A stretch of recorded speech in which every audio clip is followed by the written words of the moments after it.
Hello mga ka-viewers, kamusta po kayo ngayon? Ang gagawin po natin sa vlog na ito ay mag-house tour po tayo. So ito po ipapakita ko sa inyong bahay, gawa po ito ni CSR Builders. Ito po yung na-feature natin dati na ongoing po yung construction, ngayon po ay tapos na. Para po sa square meters po ng lupa, ang sukat po nito is 600 square meters at ang sukat naman po ng total floor area po ng bungalow house ay 140 square meters. Meron po itong 2 bedroom at meron po siyang 2 bathroom. So ngayon tara, hindi ko na rin po papahabain pa ang ating intro. Tingnan na po natin ang finished product ng CSR Builders. So let's go!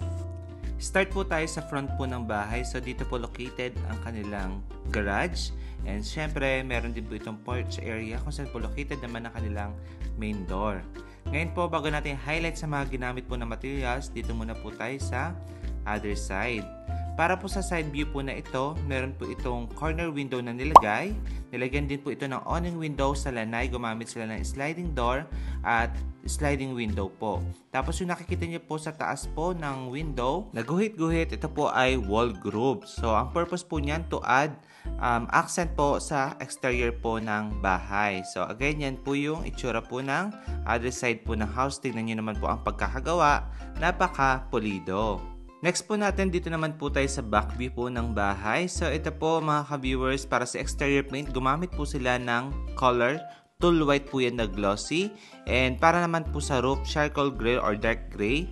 Then, highlights natin itong spandrel nila. Ito po ay wood grain. Tapos, syempre, yung gutter po, dark gray din po ang kulay niyan. Dito naman po tayo sa other side kung saan po located ang exit door papunta sa kanilang laundry area at likod ng bahay. So, meron po ditong 2 window. Window po yan ng dirty kitchen at bathroom. Tapos po, ito naman po yung view sa other side po ng bahay. So, kung napansin niyo po yung pagkakapintura po ng house, napakaganda po, pulido, 'di ba? Maayos. So, yung owner po talaga wala po naging sakit sa ulo. Tapos ito naman po ulit yung front view po ng house. So, pakita ko na lang sa inyo para mas lalo niyo po ma-appreciate ang ganda.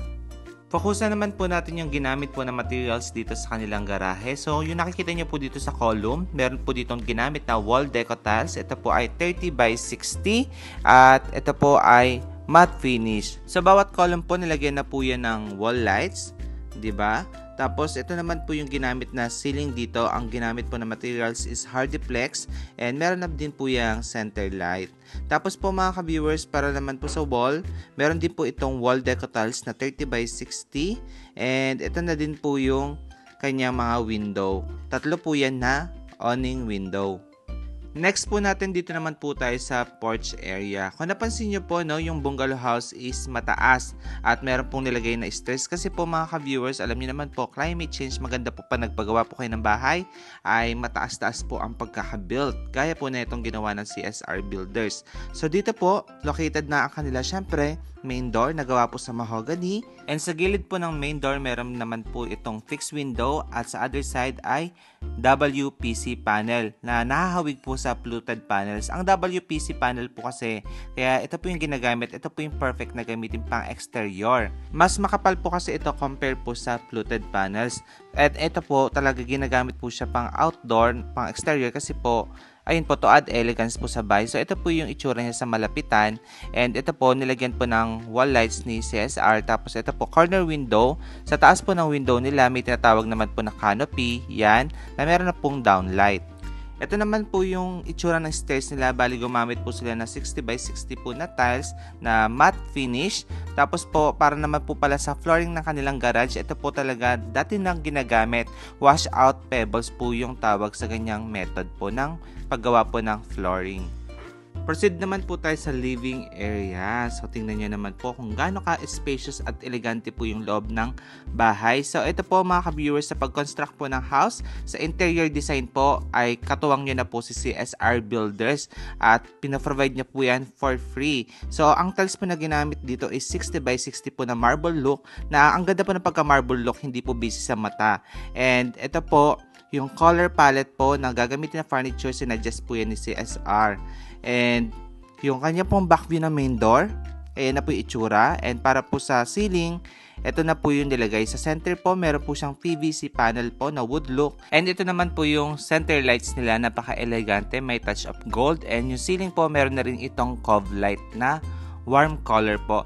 At kung napansin nyo naman po yung kanila po mga curtain, yung ceiling po ay may hole na para po at least yung curtain po pag nilagay nyo po is naka-built-in na po yung kanyang sabitan. And ito naman po yung pinaka-sofa nila, focusan na din natin. Ayan. Tapos other angle po ng living area. So doon po sa front po ng sofa located yung kanilang TV na wall-mounted po. And kung napansin niyo po mga ka-viewers, ito pong bungalow house is open concept.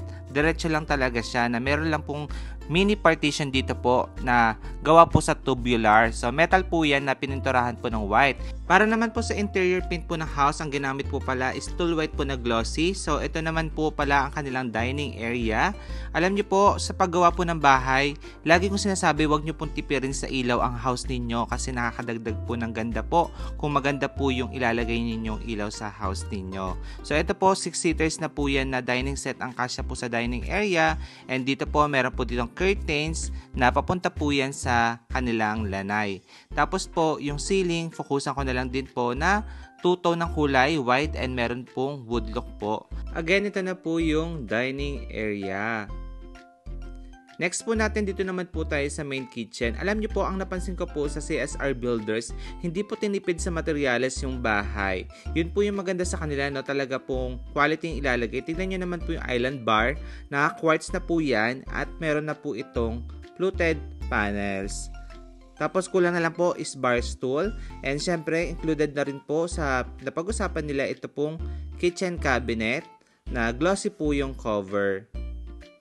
Tapos ang ganda rin po ng design po ng kanilang ceiling na may touch pa rin po ng pagka-wood look yan.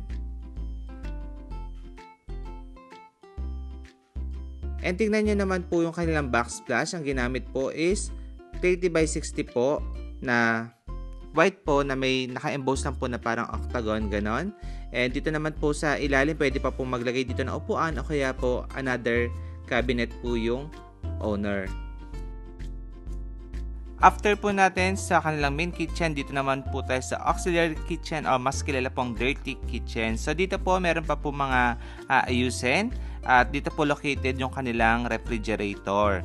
So mga ka-viewers, no, tignan nyo naman po yung pagkakagawa. Maayos po talaga. So ito naman po yung view from main kitchen papunta pong living area. Gusto ko talaga sa bungalow house ngayon yung open concept, mas maaliwalas pong tingnan at alam niyo po yon, as in, madali lang po siyang i-maintain at linisin. Ito naman po yung bedroom number 1 ng client or master's bedroom. So dito po sa master's bedroom, ang tiles po na ginamit is wood look, 15x90 matte finish tiles po yan. Tingnan niyo naman po, ang ganda po ng tiles nila. And ito naman po yung design po ng kanilang ceiling. So ito pong ceiling ay may cob light na po yan at center light. Tapos nakapaglagay na rin po sa gilid ng pendant light. Tapos po syempre mga window po meron na rin po mga blinds yan, no? Ang maganda po sa kanilang bedroom mga ka-viewers, maluwag. Kasi po tingnan nyo naman po meron ng space para sa wardrobe cabinet at makakagalaw ka talaga ng maayos sa bedroom po nila. Ngayon po dito naman tayo sa master's bathroom. So ito po mga ka-viewers, ang namangha po ako, di rin po tipid sa material. So, sa ceiling muna na tayo. May exhaust fan na yan. Dito po, sa tiles, mga porcelain po ang ginamit. Gray and white po ang nilagay. Tapos sa flooring po, 30x60. Sa kanya naman pong sanitary ware, Pozzi po ang ginamit. So, branded po yan. Yung faucet, hot and cold na po. And syempre, yung mirror po, Pozzi na din. Ang maganda rin po sa kanila, included na po sa package itong shower partition. Then, kung napapansin nyo po, kasama din po sa design yung niche na pinaglalagyan po ng shampoo. Tingnan nyo naman po mga ka-viewers, no? Marami pong gumagawa ng mga bahay pero titipirin po kayo sa materials. Pero kay CSR po, hindi po quality po talaga ang gagamitin po sa loob po ng house ninyo. And share ko lang din po na hindi po nag-upgrade po yung client dyan ha. Ayan po talaga yung pre-post po ni CSR Builders sa kanila. Dito naman po tayo sa bedroom number 2. So mga ka-viewers, same vibes lang naman po sila ni bedroom number 1, no? So meron na rin po ditong wardrobe cabinet po na sliding. Ayan po, and pendant light po para sa ceiling. Ito po si bedroom number 2, meron din po itong sariling bathroom. Ito po siya. So, same lang din po sila ng vibes nung sa kabila. Ayan po. So, meron na rin ulit shower partition. And same color po ng tiles na ginamit. Pakita ko na lang po sa vlog. Ayan. Nakakatuwa, no? Talagang walang headaches po yung client sa kanilang bahay. And ayun po mga ka-viewers, ang finished product po ng CSR Builders. Sa totoo lang po mga ka-viewers, ako po nagsasabi sa inyo, ito pong builders na ito, hindi po kayo titipirin sa materyales. Kung ano po yung napag-usapan, yun po ang ipoprovide sa inyo. And syempre, nag-iiba lang naman po ang presyo po ng bahay pag may i-upgrade po kayo. Kaya lang ang maganda po sa kanila, hindi pa po kayo nag-upgrade, maganda na po yung materials ang ipoprovide sa bahay po ninyo. And sa totoo lang din po, marami po tayong mga subscribers na ang kumontak po sa kanila at nagpagawa. Kasi po, nung kinontak sila, nakita po nila na malaki po ang price difference compare po sa ibang builders. Kaya, ayun po, fully booked na sila ng next year.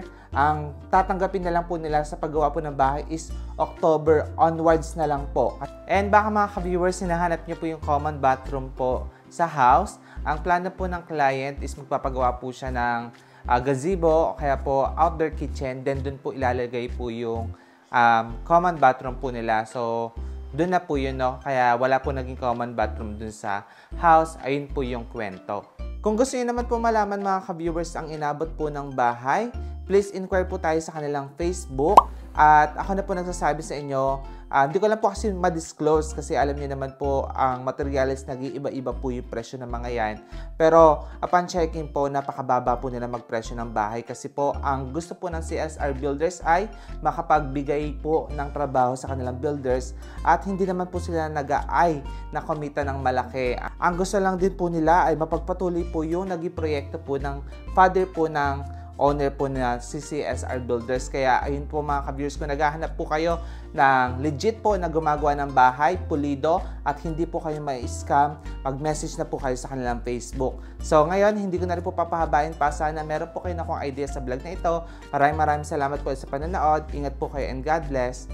Bye-bye! Guys, na-invite tayo dito sa CSR Builders Christmas Party.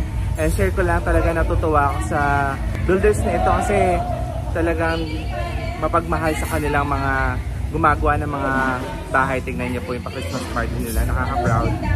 Alam niyo mga ka-viewers, nakakatuwa po na ma-invite po tayo ng CSR Builders. Bago lang po sila, pero tingnan niyo naman po kung gaano sila ka-generous po sa kanilang manggagawa. Talaga po, ito po organize po sila ng events or Christmas party para po sa kanila po mga trabahador. And kung plano nyo po magpagawa, yan po ang magagawa po ng bahay ninyo. So halos lahat po yan ay taga Pampanga. At alam niyo naman po, pag taga Pampanga, magaling po sa paggawa ng bahay.